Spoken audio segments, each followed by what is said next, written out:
பிரச்சாரத்தில் ஈடுபட்ட அமைச்சர் உதயநிதி ஸ்டாலின் அவர்கள் 2016ஆம் ஆண்டு மதுக்கடைகள் மூடப்படும் என்று கருணாநிதி வாக்களித்த போது நீங்கள் யாருக்கு ஓட்டு போட்டீர்கள் என்று வாக்காளர்களிடமும் பொதுமக்களிடமும் கேள்வி எழுப்பியுள்ளார்.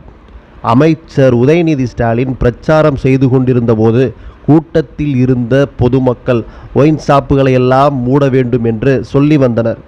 இதற்கு பதிலளித்த உதயநிதி ஸ்டாலின் அவர்கள், டாஸ்மார்க் மூட வேண்டுமா?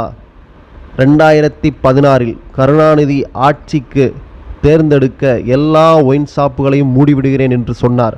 ஓட்டு போட்டிங்களா? 2016 தேர்தலின் போது கருணாநிதி வாக்குறுதி கொடுத்தார். திமுக ஆட்சிக்கு வந்தது என்றால் எல்லா ஒயின் ஷாப்புகளையும் மூடிவிடுகிறோம் என்று வாக்குறுதி கொடுத்தார். ஓட்டு போட்டிங்களா? யாருக்கு ஓட்டு போட்டீங்க? அதிமுகவுக்கு தானே ஓட்டு போட்டீங்க என்று சிரித்தபடியே கூறினார்.